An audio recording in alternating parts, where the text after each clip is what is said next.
Hey everyone, thanks for joining us for episode 12, Candid Conversations. If this is your first time here, it's where Bill and I talk about our lives, our small business. There's the light. We talk about our lives, our business journeys, just everything that you can take to learn yourself, as well as follow us in our own journey to support us. Because a lot of what we're doing is to help support people like you, viewers like you. We're the PBS. We're not PBS. But Bill, how is everything going? It's going great. Starting to warm up, so I'm really enjoying that. I haven't really had too much going on. I mean, some personal excitements happening this week, getting some certain things. And, I don't know. It's been a week. Been a good week. Cool. Yeah, this shirt I'm wearing is not my shirt. We had a guy from Colombia for like 3 weeks stay with us, and in our Airbnb we have a couple of rooms, and when people move back they usually buy a bunch of stuff while they're here in America. So they're like, shirt from Colombia, who needs that? I grew up with that, or like it's a very plain shirt, right? But so if they're a man, usually we have a lot of women, but my mom's like, look, good shirt, and a couple other treasures where I'm like, it's always fun. But the thing with that is other countries, they don't dry their clothes in a dryer. So this can be washed in the washer, but then has to be hung up to dry because they don't pre-shrink their stuff. Well, it's also like 90 degrees in some of these other countries too, and it'll dry in 2 seconds. Instantly, yeah. But I learned, because it wasn't dried through a dryer, it smells so good. You can smell like that really fresh, like you have clean clothes smell, but it like almost was giving me a runny nose this morning. So I'm like, am I allergic to this? Usually I don't get this big of a whiff because the dryer cuts it out. But you had texted me yesterday, and so I wanted to talk about this. Like, let's talk about it. Talking to yourself. You sent me this text saying I got exposed, and then that's all that showed up in my preview. And to me, I did that on purpose. Exposed means like someone pulled down your pants, or like you were something with nudity. And I was like, Bill, what? Like, how did you get yourself in here?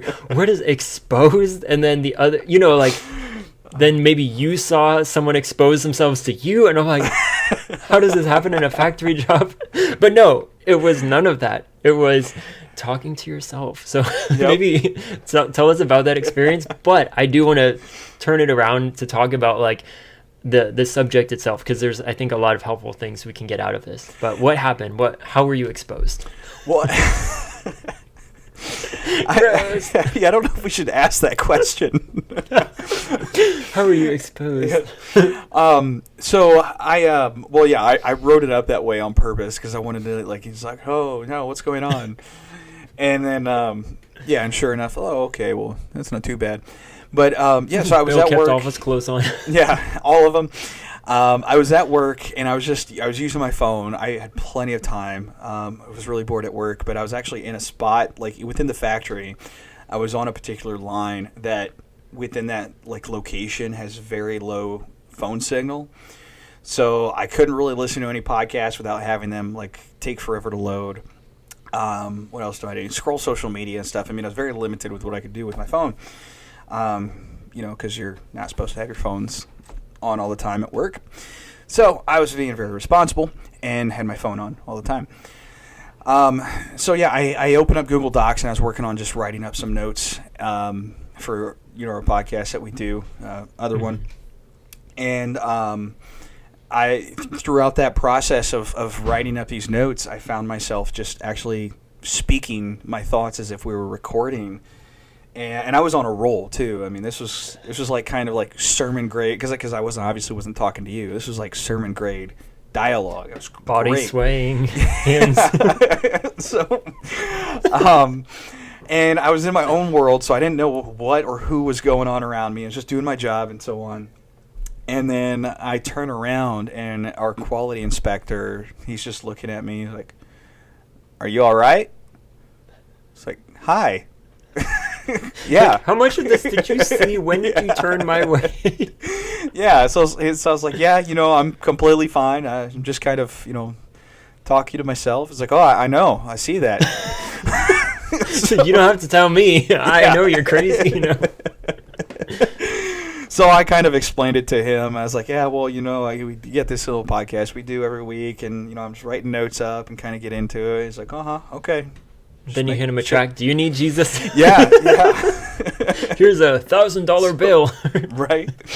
So, that's what was going on. And then I sent you the message saying, hey, I got caught. So. Yeah, and my response was like, well, I'm glad at least someone cared. Like sometimes people will see that, and then I look around and I'm like, did none of you see I fell? Like, I know you're trying to pretend like you didn't see it, but I'm like, what if I was actually hurt? Or like, what if you were actually in distress, like contemplating really dark thoughts, and like, someone needs to step out. So I'm like, good for him. But also, if he's a supervisor, maybe that's his job, is to make sure everything's running smoothly. Yeah, we got those times happen too at work, because we use a string to tie up bundles, and so we've got some of it laying around. And it's a plastic factory, so there's some occasional random chunks that haven't been picked up yet. So you'll either trip on string, or you trip over 2x4s. We use those for certain things too. So when those things happen, I mean, it's not all the time, but it's frequent. It's enough that you've got this general rule of thumb that if it happens to you, you look around, see if anybody saw it. If not, you get up like you're perfect. And then if somebody did see it, the first thing they're going to do, without anyone seeing. I need my mommy. But and then if people do see it, because like the main reason I look around when those things happen is like I'm going to be hearing this first thing, and all day today, and then they're going to announce it in our little morning meeting. It's like, oh goodness. But it was a good time.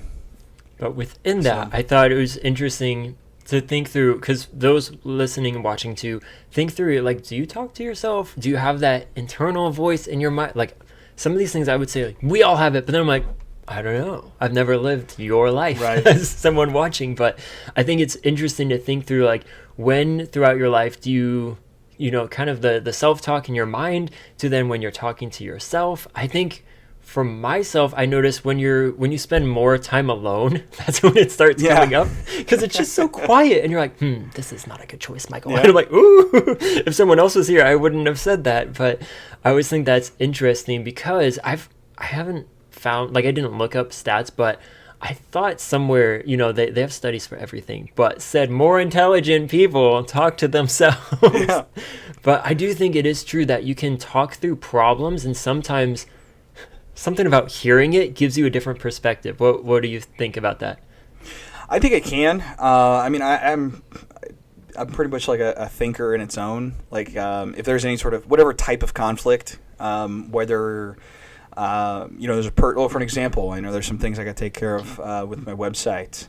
I'll be thinking about those things, or if there's family matters, work related, whatever type of issue it is, doesn't really matter. But I find myself thinking about these things quite a bit, and talking and do it a lot. I talk to myself quite a bit, and it's very helpful, and in the sense that, like you said, you can plan these things out, lay them out, kind of like a problem solving thing, and in regards to what I was personally sharing, it's kind of a whole little prep thing for a recording. But, you do it more when you're alone. When you think you're alone. When you think you're alone. And so, and I haven't even bothered looking into it either, but I'm a little curious. It's like, what sort of psychological stuff is going on there? But, for me personally, I don't have any objections with it, because it does help me to figure things out. It does help me to resolve, and even plan. Like, for an example, you find yourself thinking about some past conversations you've had with somebody. And you might be able to have the conversation again, or you might not. But regardless, as you think about these things, you can perhaps, this is what I wanted to say, but I didn't. And if you have a conversation like that in the future, it's like, well, you've already practiced it just last week, whenever you were talking to yourself. And now the conversation has risen up, and you are prepared. So yeah, and I guess I should have prefaced it by, we both have podcasts where we've spent years at this point talking to ourselves in our bedrooms or apartments. So I'm like, we're probably not the best people to ask, because we're trying to make a living and career. I didn't even think about talking to ourselves. It's like, I always do actually feel a lot better after a podcast recording, even when I'm friends. alone, and I'm like, Michael, you just spoke for 50 minutes. Wow, it's so good to like. You feel like a weight lifted. So for anyone who hasn't tried it, maybe even just, I don't know, put your phone on record, whether or not you listen back to it. But I think there is something about, releasing some of those emotions, especially if you don't have someone to talk to. And I think that's when you do have good community friends that you can unload things on, where you're like, I don't need your thoughts, I just need to talk. Right. But if not, then like, yeah, that's very helpful. And I think I've seen it just throughout different projects, as you were saying, like it is helpful. Like if you've got a lot going on, you're like, okay, this is this, but also on the side of like preparing for something scary. So like an interview, when you're going to jump on, even before I have interviews with people. If you do it with an interview one, I mean, it's kind of a waste, because you're all nervous and everything, trying to prepare what you're going to say. And then when the time actually comes, you're just like sweating there. It's like, I don't know what I want to say. Yeah. But even like when I have guests on before, like in the little green room, I'm like, thanks so much for being on the show today. To start out, can you introduce your name? I said it wrong because I haven't done it in weeks, but I practice what I'm going to say, because I'm like, I got to start out strong. But I remember usually it's work conversations or some sort of just confrontation that I'm like, I can think through it, but if I don't practice saying it, like words I wouldn't say, and then I'm like, because you're going to be a little bit nervous, maybe adrenaline, maybe a little shaky. Right. I'm like, I want my voice to work. So I'm like, I think chances are better if I've talked through it and figured out, like, maybe, especially in difficult conversations, of like your tone can make a huge difference. And so making sure, like, we don't want to offend the person even more. Yeah. But from there, I thought it would be interesting. Well, okay, I'll end that with, I went to college downtown San Jose. There was this crazy guy, but he had a headphone in with a cord, and I was like, oh, he's just having a call. I didn't know he was crazy. But then he reaches over, he starts digging through the garbage. So that was first clue. But it's not connected to anything. It's like a fried end. But the ingenuity of this guy, I was like, you are crazy. You can't stop yourself from talking. So you find a prop that makes us think you are not crazy because you're having a conversation on the phone. The only killer thing was like, you gotta like tuck it in to a pocket. Tuck it underneath your shirt. So as soon as he started digging through, I was like, oh, I'm like, you're very smart, but also like, you maybe need some mental help. Right. But I thought it would be fun now to talk about, because you do have experience with creating courses, workshops along that idea. And I'm actually, which I didn't get a chance to tell you, but thinking about doing a master class is what I'm going to call it. But what is it really? It's a course in one long video split up. So it's kind of a different method, but I've been looking into a lot of like websites, even the new Learn Worlds or whatever, the one that's going to be hosting your new website or that you're going through. They have a good article on like masterclass for beginners, like, good, Bill uses this. And then I've been watching YouTube videos, but I think for those listening, it is a very like hot topic now, especially if you have a service-based business, because as I'm giving away free stuff, I'm like, we need something that will charge, that I can charge people for. And I took a master class on Instagram growth, and it was like, she had a PowerPoint and it was on Zoom. Her little face was there, and she was actually teaching a live class that she recorded and then is reselling it. But that got me thinking. I was like, I paid, I think $37. It was like half off, but it made such a big difference for me, even though it wasn't like a crazy amount of information, but just hearing some things that I needed to hear. And so that is what has gotten me excited about like looking into this, of like, whoa, if I can replicate that. So like, it's not saying they're going to be the savior, and for me, like, I'm going to save your business or get you to like $1 million. No, I'm not saying that. But if I can get you along the right road to get you started and it can make an impact, then it's worth you paying money. But going along that, I'd love to hear, because Bill, you have done many courses and a couple. What does it look like for those first steps? Because we've kind of heard, like, as you were in the middle of Romans and as you kind of closed it off, and now you are kind of getting ready for maybe another one. Yeah. But where do you even start? So someone's listening and they're like, that sounds cool. What do they do? Because I was Googling that and I'm like, I can ask Bill, so I'll ask him on this. But it's hard to know, like, where do you even start? Yeah, well, I would say start with priority. For an example, I have currently two, and I'm getting ready to work on beginning to develop the third course that'll be available. And just to get an idea of where I'm coming at, the first one that I developed, which I want to go back and refine and improve and add more to, is Christian mentorship. And the emphasis of the focus is to show the student the importance of having a Christian mentor. And then I talk a little bit about how you can identify a mentor, do's and don'ts kind of thing. Just kind of an overview concept. It's not. I don't personally think it's as in depth as it could be. The purpose really was to really stress and encourage the need for a mentor. But I think so. I mean, that's what I did next, and I did Romans just because that was a passion of mine. I was like, I just want to do this. But this next course, I was thinking about it. I was originally wanting to do one on church history. I love church history. I don't know everything about church history, but I want to know everything about church history.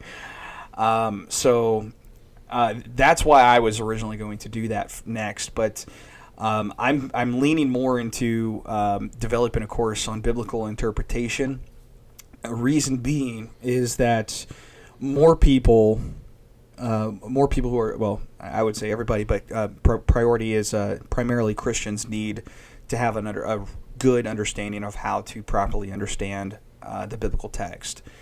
And so there's more of a need for that than everybody knowing church history. So I would say look at the priority as far as whatever field it is, what's needed, and then going from there. And how you go about it, which directions, left, right.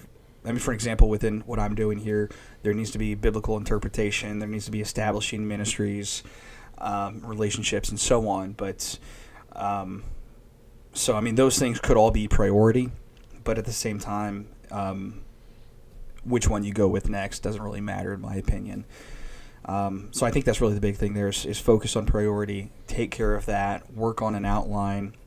Even find resources. This interpretation one, and I chose to do this because a lot of organizations, or a lot of schools in general, do this. Is they use others' materials, lecture books, textbooks, and so on. So I've actually, for this particular course, I've opted into purchasing a workbook. In fact, actually, it's a total of 3 books. I've got a workbook, a textbook is coming in the mail tomorrow, and then there's like this little pocket edition. It's very short. I just opened it up yesterday out of curiosity is what's in there. But all of it's essentially the same thing. So, I mean, that's, look into stuff like that. If you're developing a course, find yourself a workbook, and you can either use it as the guide for your material or what's the word I'm looking for? The curriculum. You can use it as your curriculum or even use that as a guide to do your own. So, I think those would be the first steps, and then from there it just goes down a complete massive rabbit hole. Yeah, and I think most things in business, and that's why I'm always trying to share what I'm doing with Fisher Philbrick. So a lot of my content I can create is like how to start something, and as I see success, I'm going to build things of how I got there. So I'm like, man, I can't do that yet. But what do? Like, I take something, and everything I do now, I'm like, ooh, how did they do this? Why did I want to buy this? What was the need that I saw? Was I willing to buy it? Yes, I was. Probably because they said it was on sale for one day only. And I love a good deal, but figuring out the psychological. But I think at the end of the day, take some of these courses from people, even if it's through Bill's, and see how does he do it? But then maybe try someone else's and see maybe his has different modules, because that's what I was looking up. And it's do you want a video lesson, homework, then go to the next module? Or the one that I had taken was just her talking for almost 2 hours. I'm like, I kind of like that too, but I want something more interactive. So I think I'm going to do I like that it's one long video, because I just have it, her video I haven't finished yet, but I have it open in a tab, and when I have time I go back. But kind of that idea of I'm going to talk for maybe 5 minutes, then say pause the video, go through the guide I gave you, work through coming up with what you're good at to pour into like what could you choose for a Right. business idea, just as an example.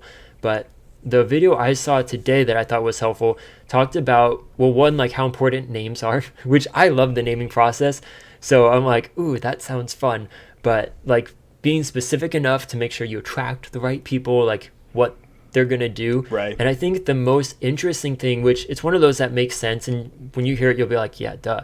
But think of your student, who are they before and who are they after they finish your course? So like maybe they start not knowing any Bible history, but by the time they finish, they should have a good understanding of the years this to this that can then take them on. Or like by the time they finish, if I do a course on like starting, like the very ground zero, we're starting from them, they should have everything they need to come up with what they're good at, choose an idea, and get started on the way to like building a community to then legally starting. So I think for me, that was most helpful, jumping into what is probably going to be a big project, because I was like, I like creating, so that's dangerous, and you do too. So it's very dangerous to say like, hey, do you want to create something? I'm like, yes, I do. But like I need to tailor it back and like hold back to see like what am I trying to get out of, like what am I trying to get out of this for those that come through it, and just kind of figuring out through there. Right. But I think for those listening, that's hopefully helpful. It's a lot of talking, but I think both of those are good to hear. Yeah, and I was thinking about that, the whole creative aspect. I was thinking about it today, actually, sometime today, is I've got too many things I like to do. I've got a 3D printer. I haven't really touched it in, quite a bit. I've been having a hard time because, like, it was working fine. I don't know what's going on with it, but now I'm, like, trying to have to recalibrate it, change the temperature settings and all sorts of different stuff, and I still haven't narrowed it down what the issue is. So, but anyways, bottom line is I've got 3D printing. I actually recently chose to give up on hydroponics. I was growing some spinach, killing some spinach. And so I had that. What's another one? Well, reading, writing, and then obviously I guess developing the courses. That all comes with it. But so I've got these various projects that I personally do, and I've come to the point where it's like I like too much, but I just need to throw the rest of these away and focus on one. Just pause them. You can come back. Don't worry.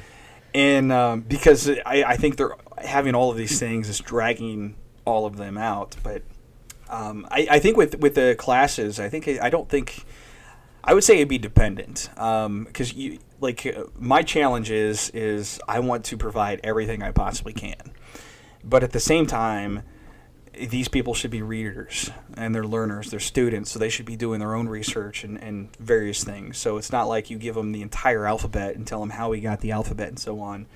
But I mean, because you don't want them to be overwhelmed, because that's another, as you look into courses, like so many people don't continue because it's like too much, and they're like, I did this for fun, but fun learning, and now it feels like I'm going back to school, and I didn't want to go all the way back to school. I want to do like recreational learning.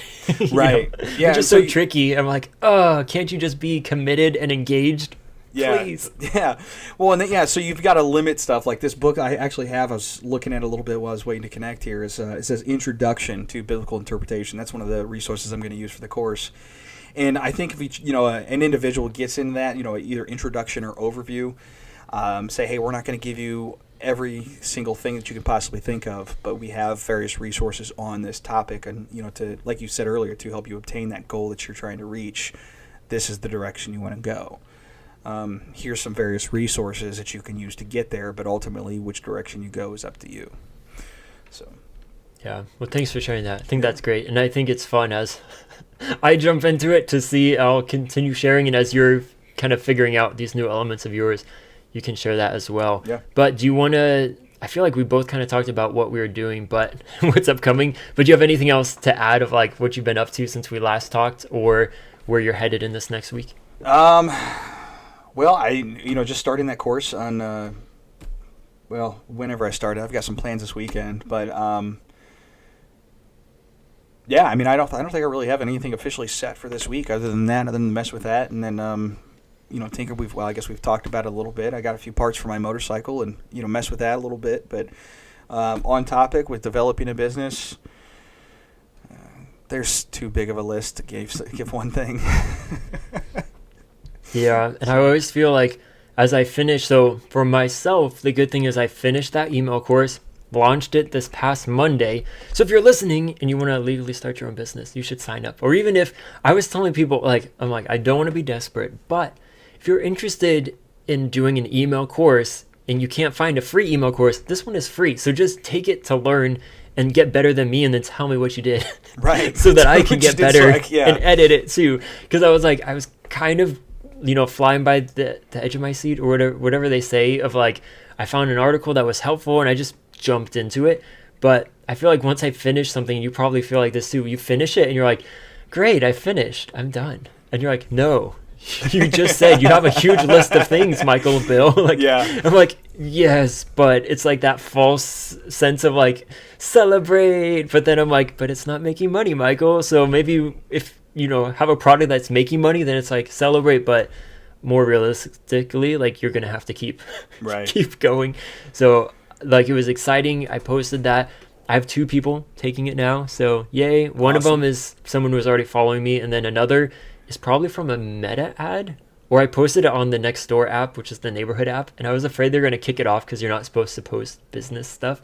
But I was like, it's free. Like, hey, neighbor. I started every, hey, neighbors. I created this course. Like I said, I'm not saying it's through my business, but I think it's helpful for neighbors if they want to start their own thing. But this mystery fellow came from one of those. But then it shows, like, I have to see if they've actually opened the emails, because there's a way in the emailing platform to see. I have a list of like engaged people that eventually I'll send my newsletter out to. However you found me, if you have engaged in the last 90 days, you're going to get the weekly email. Okay. And I'm like, his name is not on that list. Sir, you need to open the email that I sent you. So that's like a whole nother thing to get into with, like. So you're telling me I need to open yours, because like what I do is I look at them, like I look at them at the worst times. Like, it actually tells me how many times you've opened. Does it? I'll have to look. Yeah, you'll have to let me know. Does it really track that? Because some people's are in like the 15s, and I'm like, wait, is this 15 total since they've joined the community, or? And then I saw for myself, it showed like 3 times. I'm like, oh yeah, I thought back. I'm like, I opened it once to make sure it was the right email. Then on the walk, I just did it out of habit. I'm like, let's actually read what I wrote. And then again, later on, I was like, it tracks that too? That's creepy. Yeah.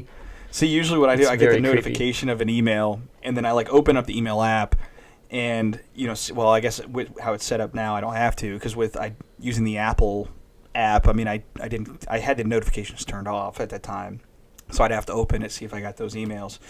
But, so yeah, I mean, I'll see the emails, and then I was like, okay, well, I've got my hands full. I'll go back and check it later. Well, I forget to go back and check it later.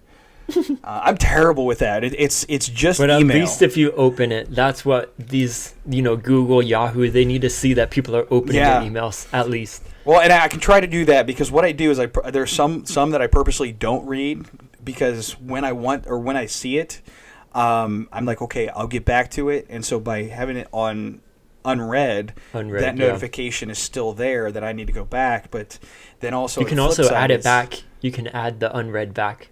I learned to do that too. You can do that, yeah. Because I was needing to take a screenshot to post. Like, I wanted all the blue dots to, like, look at the course. And I'm like, it looks tacky if the one in the middle doesn't have that blue dot.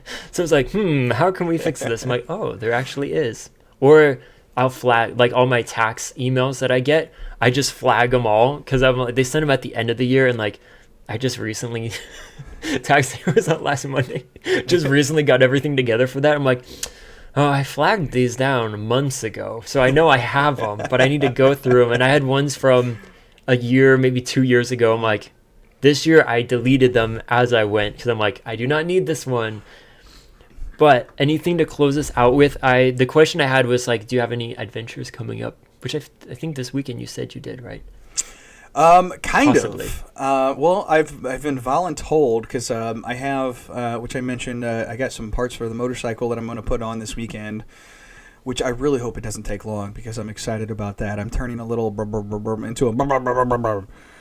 So If you have a motorcycle, that would make you happy. If you don't have a motorcycle, you're like, why? Do people purposely make their bikes louder? Exactly. Yes, they do. I was going to say that. It's like, He's if you don't to have a motorcycle, you're going to be the person thinking is like, gosh, that guy is such a tool. I say that because I was the guy that sought those exact same things. Now, when I got a motorcycle, I'm the guy that's that tool. It's like, we need it louder, bigger, brighter. You will see me. Which, safety-wise, is actually very good. And that's the reason. Everything I just said is like, you want to be seen, heard. Yeah, and that's the primary reason is because a motorcycle does have a lower profile. So, I mean, especially at nighttime, you've got just one headlight.